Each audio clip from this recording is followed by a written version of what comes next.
Então, pessoal, a gente vai continuar aqui nossas discussões, não é? Já nessa parte da aula, continuando carência. A questão que se apresenta agora, questão, claro, Banca CESP, questão 31, e eu vou plotar aí na tela agora. Vamos nessa. Olha só. De acordo com a Constituição Federal e os demais preceitos da legislação previdenciária no Brasil, julgue os itens a seguir. Então, vai lá. Considere que Joana, há 6 meses trabalhando no seu primeiro emprego, então, Joana, primeiro emprego com carteira assinada, a gente vai tomar como verdade que ela é uma empregada, uma avulsa, uma doméstica, beleza?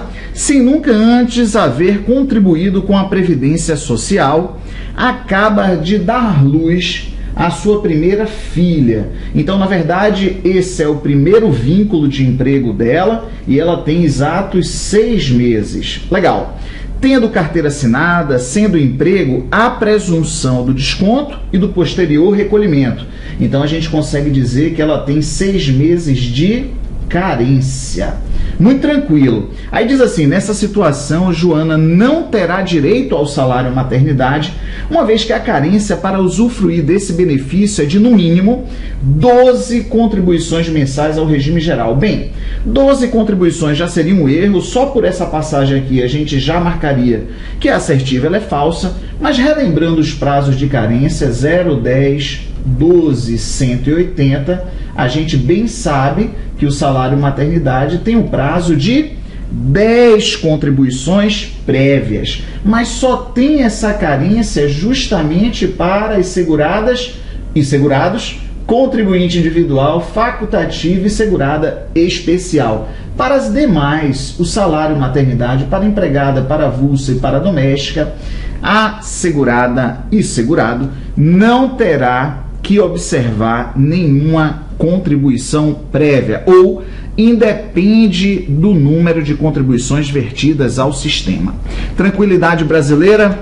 Sim, Ítalo, tranquilidade brasileira. Pois então, pessoal, nesse ritmo a gente vai discutindo questões de prova, vamos fazendo pequenas revisões. Não é possível que alguém que esteja assistindo esses vídeos aqui com os titãs do direito previdenciário possa ter dúvida nos prazos de carência. Pergunto olho no olho, eu e você. Quais são os prazos de carência 0, 10, 12 e 180? É só fazer a interseção entre essa regrinha, esse macete, e a do 4321, pronto, um abraço. Qualquer questão de carência, você vai ser capaz de responder, ok? Então vamos nessa, vamos na questão... Ítalo, larga de conversa. Vamos lá na questão 32, vamos nessa. Olha só, Maria, contribuinte individual, ela é contribuinte individual do regime geral de previdência, em virtude de problemas em sua gestação, teve que antecipar seu parto em 2 meses. Nessa situação, considerando a legislação previdenciária de regência, Maria deve ter pago no mínimo 10 contribuições. Ela é uma contribuinte individual, então, portanto, a carência do benefício são 10 contribuições mensais para ter direito ao benefício previdenciário denominado salário maternidade. Pois então, para o mais afoito, estaria correta, mas não está, porque há uma passagem na legislação previdenciária que diz assim: quando o parto for antecipado, então em caso de parto antecipado, a carência do benefício será reduzida no mesmo número de meses que o parto foi antecipado. No caso da questão, 2 meses. Então, portanto, ela deve observar, no mínimo, 8 contribuições prévias e não 10. Ou seja, facílimo, Banca CESP buscando aí entendimento em relação à passagem que é muitíssimo batido, na legislação previdenciária. Então vamos que vamos. Vamos lá na questão 33. Diz assim: se determinada pessoa que nunca exerceu atividade econômica e nem nunca contribuiu como segurado facultativo, ou seja, está zerado, tiver ingressado no regime geral de previdência no mês 2 de 2010, na qualidade de empregado, onde há a presunção do desconto do posterior recolhimento, fraturar a perna direita em uma partida de futebol, ela não fará jus ao auxílio-doença, pois ainda não terá completado o período de carência indispensável à concessão do benefício. Verdadeiro ou falso? Falso, porque o auxílio-doença, quando decorrente de acidente de qualquer natureza ou causa, a carência do auxílio-doença vai ser zero. Vai ser zero. Quando a gente bota zero, independe do número de contribuições prévias. Então, portanto, a assertiva ela é falsa e fácil. Vamos lá na questão 34. Diz assim: independe de carência a concessão da pensão por morte. Muitíssimo interessante. E auxílio reclusão. Bem, em algum momento aí, no futuro, em alguma outra questão, a gente vai retomar essa discussão. Pessoal, quando a gente botou o macete de carência 0, 10, 12, 180, isso é verdadeiro. São esses os únicos prazos de carência: 0, 10, 12 e 180. Então, pensão por morte está aqui, auxílio reclusão está aqui. São benefícios que independem do número de contribuições prévias. Pronto, um abraço. Aí, Ítalo, mas e por que sua preocupação e por que desse espaçamento aqui? Porque tem, isso é novidade na legislação, numa determinada situação, para se receber pensão por morte e auxílio reclusão, deverá o segurado instituidor do benefício, ou seja, o segurado que morreu e o segurado que foi preso de baixa renda, deverá esse segurado ter recolhido pelo menos 18 contribuições prévias. Mas observe que essas 18 contribuições, elas não são tidas como carência para conceder a pensão por morte e auxílio reclusão. Muitíssimo importante essa passagem. Os prazos de carência são 0, 10, 12 e 180. Mas tem ali na legislação, por conta da MP 664, Lei 13.135, tem uma situação nova na legislação, a gente vai discutir em algum momento no futuro, mas eu só estou antecipando. Tem uma situação nova na legislação que estabelece ali que o segurado instituidor do benefício, pensão por morte e auxílio reclusão, deverá ter recolhido pelo menos 18 contribuições prévias. Então isso é carência. Não, não é. Isso é um requisito específico para que o dependente específico, cônjuge, companheiro, para enquadramento desses dependentes especificamente, seja considerado para que tenha um prazo maior do que 4 meses para receber o benefício. Bem, aqui é uma aula de revisão, não é? Uma aula de resolução de questões. Se você escutou isso e achou estranho, ainda dá tempo de você dar uma ajustada nos seus estudos para fazer o concurso do INSS, porque essa passagem é muitíssimo importante e vai ser cobrada em prova, ok? Então, Ítalo, não entendi o que você falou. Pois então, liga aí a antena aí de atenção, de dizer, opa, eu tenho que buscar essa informação. A gente vai discutir ainda isso em algumas questões lá no futuro, mas o fato é que para que o cônjuge, companheiro, na qualidade de dependente, tenha benefício pensão por morte, auxílio reclusão por mais do que 4 meses, o segurado instituidor deverá ter recolhido no mínimo 18 contribuições e ainda tem um outro requisito que é cumulativo, que é o prazo da relação. Do casamento ou da união estável tem que ter no mínimo 2 anos, ok? Essas mudanças vieram para impedir, não é? Para impedir aqueles relacionamentos oportunistas. Então, a pessoa estava no leito de morte, aí era um solteirão na família, digamos assim, não é? Uma pessoa da família que nunca tinha casado e tal. Então, já tinha ali uma aposentadoria muito arrumada no teto da Previdência, 4.000 e lascou, 4.600 e pouco, vai morrer. Está ali no leito de morte. Aí a família tem a ideia, olha, a gente está com nossa sobrinha que está desempregada, a gente vai fazer o seguinte, a gente vai fazer a união estável não, mas vamos formalizar um casamento, porque o tio morrendo vai deixar a pensão no valor da aposentadoria que vinha recebendo para essa nossa sobrinha. Ou seja, a fim de evitar esses casamentos oportunistas, bem, eu dei somente um exemplo, existem tantas outras situações, tá? Esse foi o exemplo que me veio na cabeça aqui agora. Mas o fato é, para evitar esses casamentos oportunistas, a legislação previdenciária diz, olha, para o cônjuge, marido e mulher, companheiro ou companheira, ter direito a benefício pensão por morte por período superior a 4 meses, deverá ter 18 contribuições prévias, o segurado que morreu, claro, ou o segurado preso, e deverá a relação entre eles ter pelo menos 2 anos de união estável ou de casamento. Bem, espero que tenha ficado claro. A gente está resolvendo uma questão aqui específica de carência, mas somente para lembrar e deixar pontuado que pensão por morte, olha só, e auxílio reclusão caindo assim, ó, independe de carência, ok? Esses 18 aqui, ele é um requisito específico. É um requisito específico. Bem, salário família independe, auxílio acidente independe, serviço social, que é um serviço, independe, reabilitação profissional é um serviço, independe, salário maternidade, calma lá, temos que ver. Para empregada, para avulsa.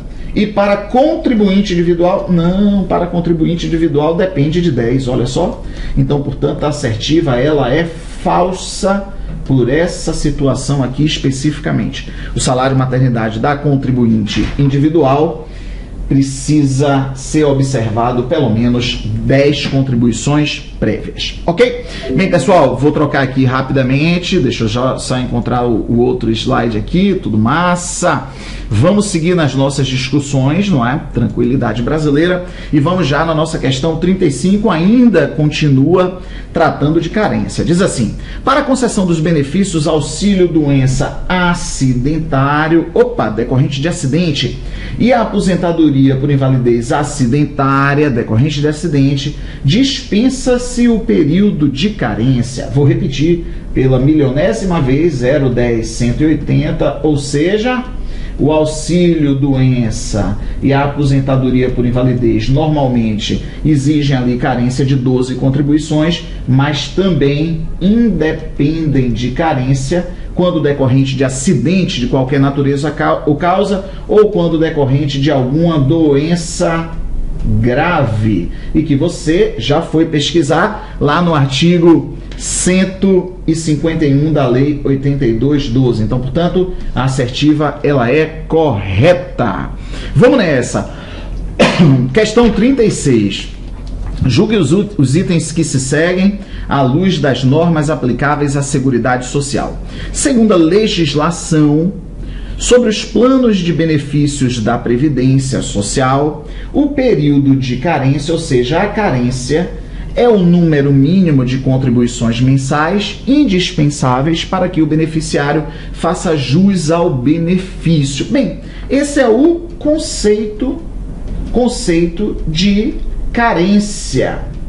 Esse é o conceito de carência, então, portanto, a assertiva, ela é correta. É o número mínimo de contribuições mensais indispensáveis para que o beneficiário faça jus ao benefício. Vou cantar uma pedra, mais absurdo que pareça, mas vai cair na sua prova do INSS, vai cair essa questão, então fique ligado aí, olho no olho, a gente juntos, não é? Caminhando juntos rumo à aprovação. Vou cantar uma pedra, vai cair, por mais absurdo que pareça, vai dizer assim: João, trabalhador, segurado, contribuinte individual, está faltando exatos 10 meses de carência para ter direito a aposentar-se por idade, porque ele já tem 65 anos. Então, aposentadoria por idade, requisito 10 anos, requisito 65 anos e requisito 180 contribuições prévias, pois neste momento João tem 170 contribuições, mas ele está tão agoniado que ele propõe recolher antecipadamente as 10 contribuições faltantes. Pode? Claro que não. Está no conceito. Carência é o número mínimo de contribuição mês a mês. Por mais absurdo que pareça, estou imaginando uma questão como essa na banca CESP, da banca CESP, lá na prova do INSS. Claro que não pode haver antecipação de recolhimento para contar como carência. E calma lá e preste atenção em relação às contribuições em atraso. Contribuição em atraso, elas valem como carência, ainda que a gente tenha já feito uma assertiva CESP aqui, mas eu acho que eu discuti sobre isso. Elas valem como carência, ou seja, o recolhimento é dia 15 do segurado contribuinte individual. O cara recolhe dia 16, está recolhendo em atraso. Recolhe dia 17, 18, 20, recolhe no outro mês em relação ao mês anterior. Enfim, são recolhimentos em atraso que vão valer como carência. O que não valerá também como carência é o recolhimento em relação a competências anteriores à inscrição do segurado. Então são duas situações. Não se pode antecipar recolhimento para valer como carência. Então é o caso do João. Está faltando 10 contribuições, quero antecipar, não, eu quero já antecipar, vou pagar logo tudo aqui e já vou me dirigir a uma agência da Previdência para requerer benefício. Não, não pode. E também a contribuição em atraso antes da inscrição relativa a competências anteriores também não valerão ali aqueles recolhimentos como carência, somente como tempo de contribuição. Beleza? Bem, passagens sensíveis na legislação vão ser cobradas. Vamos lá na questão 37. Diz assim: à luz da jurisprudência do STF e do STJ, julgue os itens seguintes relativos ao regime geral. A concessão, olha como se repete, pessoal. Se repete questão, olha só. A concessão da pensão por morte não depende de carência, o número de contribuições.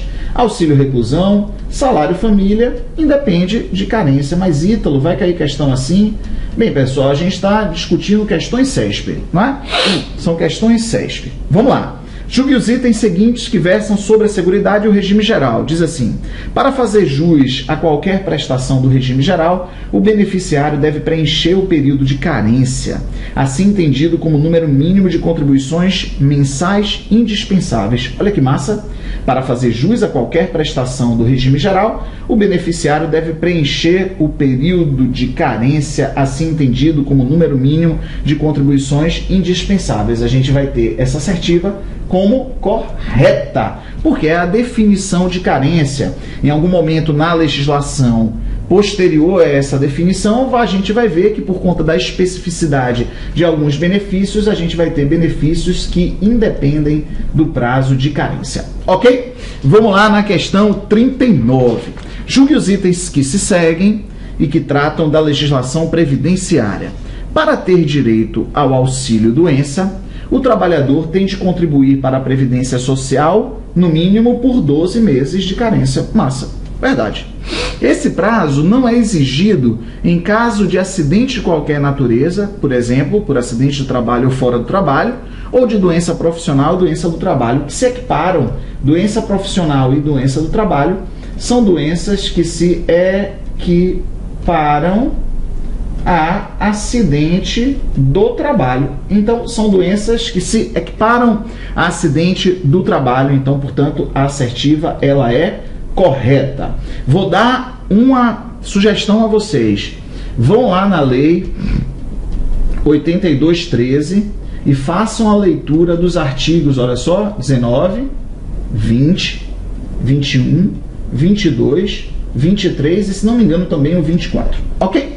Façam a leitura dos artigos 19, 20, 21, 22, 23 e 24, porque eles tratam justamente de acidente do trabalho, daquilo que se equipara a acidente do trabalho. Banca CESP cobra muitíssimo a passagem do trânsito, ou seja, a pessoa se dirigindo ao trabalho ou retornando do trabalho no trajeto para casa, sofre um acidente, aquilo se equipara a acidente do trabalho. Por exemplo, a pessoa no final de semana, por vontade própria, para trazer benefício à empresa que trabalha, se dirige à empresa e lá sofre um acidente, mas estava fora do horário de trabalho. Estava fora do horário de trabalho, mas isso vai se equiparar a acidente de trabalho. Então, todas essas passagens, elas são importantes, ok? Então, vai lá e faça a leitura 19, 20, 21 até o 24. Vamos nessa, vamos continuar. Estamos já na questão 39. O que a gente vai fazer agora? Eu tinha dito, não é?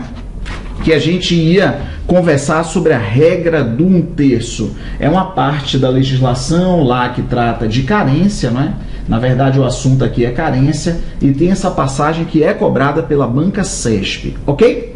Então, bora discutir um pouquinho, olho no olho, do que é que se trata isso aqui, regra de 1/3. Pessoal, bem, a vida ela é dinâmica, não é verdade? O que é que acontece com a vida de um trabalhador? O cara começa a trabalhar, vamos pegar um segurado empregado, né, que fica mais comum. O cara começa a trabalhar, então ali nasce a filiação, porque a filiação decorre do exercício da atividade laboral. Ítalo, já sei isso, é da automaticidade, não é? Ou seja, exerceu a atividade laboral, está afiliado e agora, no caso do segurado empregado, está inscrito no mesmo momento. Porque a inscrição para o segurado empregado, ela ocorre no mesmo momento da filiação. Isso é verdadeiro para o empregado, para o avulso, para o doméstico e para o contribuinte individual que presta serviço à empresa. Mas enfim, vamos nessa. O cara está trabalhando, não é? O cara está trabalhando, e para o avulso, o cara está trabalhando numa empresa. Então nasceu ali a filiação. E vão se passando os meses, ele vai trabalhando e a empresa vai descontando dele e recolhendo, ou seja, está completa a sua proteção previdenciária, correto? Mas como disse, a vida ela é dinâmica. Em algum momento no futuro, a empresa está passando por problemas financeiros, demite o cara, dispensa o cara. A partir de amanhã, ele já não estará mais trabalhando, mas ele vai estar num determinado período. Que período é esse? Período de graça, que no caso posto é de 12 meses, que poderá se estender por mais 12 e por mais 12. Mas isso a gente já discutiu, ok? Então, visualizem comigo, depois a gente vai fazer um voo sobre a vida laboral na linha temporal desse trabalhador, ok? Então, o cara está trabalhando, está recebendo remuneração, está contribuindo, tá tudo massa, mas em um determinado momento encerra-se ali aquela relação de trabalho dele. E a partir de amanhã, ele está já gozando do período de graça. É um período que não vale para nada, excetuando para protegê-lo, ou seja, conceder todos os benefícios, excetuando o salário família. Tudo massa. Aí passa-se o primeiro mês, segundo mês, terceiro, quarto, quinto, e ele tentando voltar ao mercado de trabalho, não está conseguindo. O país está passando por uma recessão. Estão tendo 6 mil desempregos, não é, a cada dia. Enfim, então a coisa está ficando difícil e ele não está conseguindo. Bem, passado o período de graça, ele não consegue retornar e nem tem dinheiro para contribuir como segurado facultativo. O que é que acontece com ele? Ele perde a qualidade de segurado. Então, está acompanhando a linha temporal, o cara vinha trabalhando normal, depois goza o período de graça, passados 12 meses, ele perde a qualidade de segurado. Pronto, perdida a qualidade de segurado, vida que segue, vida que segue. Na verdade, essa coisa, esse jargão de vida que segue aconteceu ali na Copa do Mundo, não era assim? Galvão Bueno, os narradores, todo mundo, é vida que segue, é vida que segue. Gol da Alemanha, vida que segue, gol da Alemanha, gol da Alemanha. Meu pai é italiano, essa blusa, por exemplo, é da Internazionale de Milão. Meu pai é italiano, torce contra o Brasil. E o jogo da final, Brasil e Alemanha, toda a família, é família italiana, toda a família foi ali assistir os jogos na casa de meus pais, aquela confusão toda. E aí o pessoal começou a chorar, o Brasil tomando gol, e meu pai morrendo de dar risada. Mora no Brasil já há 60 anos, mas torce contra o Brasil. E aí a gente via lá, gol, quais foram as palavras que você mais ouviu no ano de 2014? Gol da Alemanha, não é? Gol da Alemanha, gol da Alemanha. Gol, vida que segue, gol da Alemanha. Então, voltando ao caso da linha temporal, eu nunca consigo me desvincular desse caso quando falo da regra de 1/3. O fato é que o cara está tentando voltar ao emprego, mas não consegue, aí perdeu a qualidade, mas ele continua tentando, é a sobrevivência dele. Não é que ele consegue voltar ao emprego? Não é que ele consegue arranjar uma nova atividade? Pois bem, quando ele inicia essa nova atividade, o que é que ocorre? Uma nova filiação, simples assim. Ele era filiado, perdeu a qualidade de segurado e depois agora ocorreu uma nova filiação, simples assim. Bem, ocorrendo uma nova filiação, agora entra a regra de 1/3.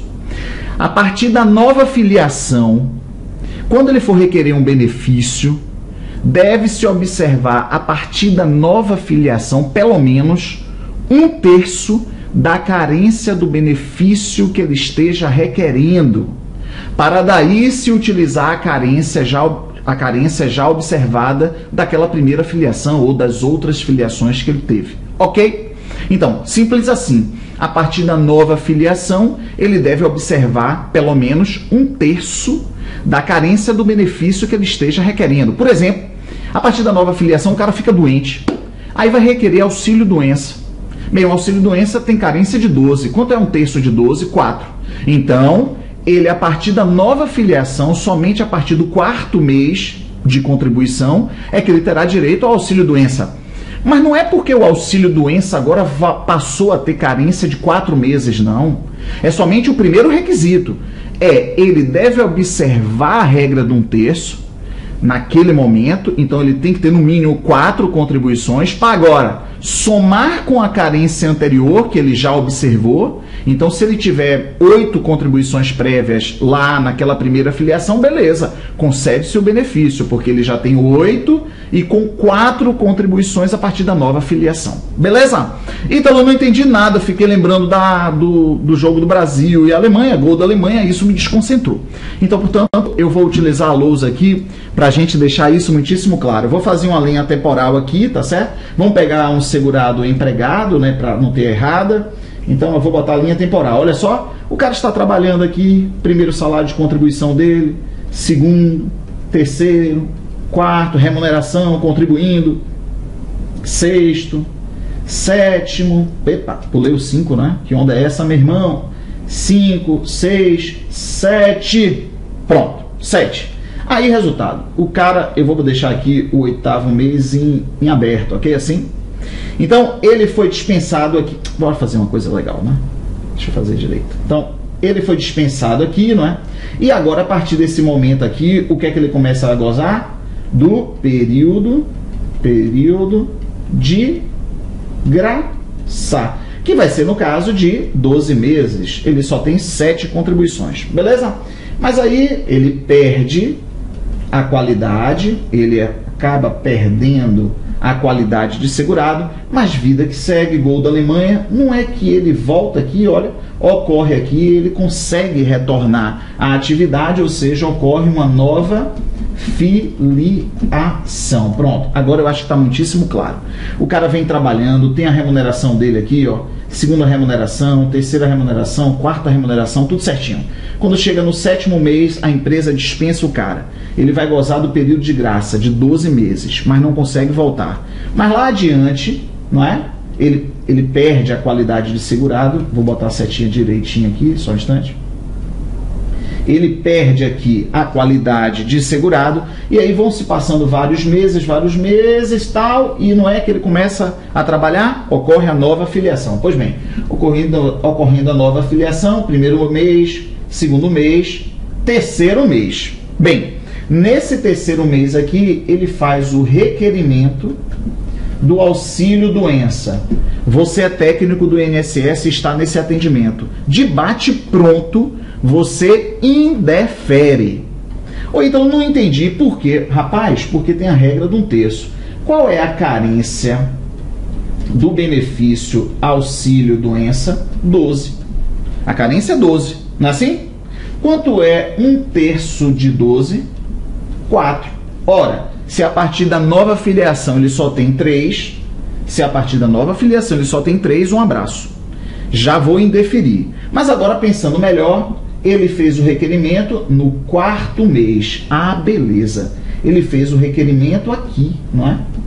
Ah, então ele já observou a regra do 1/3. Ele observou a regra do 1/3. Então eu, técnico do INSS, já vou conceder. Não, ainda não. Na verdade, é assim, a partir da nova filiação, deve-se observar 1/3 da carência do benefício que esteja requerendo. Ou seja, foi observada a regra do 1/3, mas a carência do benefício não deixa de ser 12, não. Então, ele tem 4 contribuições aqui com 7. Opa! 4, ele tem 4 lá da regra do 1/3, mais 7, ele só tem 11 de carência. Então, vai ser indeferido o benefício da mesma forma. Então, para que esse benefício seja deferido nessa situação específica, sem mudar ali a partir da nova filiação, ele deveria ter 8 contribuições anteriores. Olha só, para que 4 mais 8 faz ali 12 contribuições e aí sim o benefício seria concedido. Tudo bem? Então essa é a regra de 1/3. Como é que vai cair na prova para você?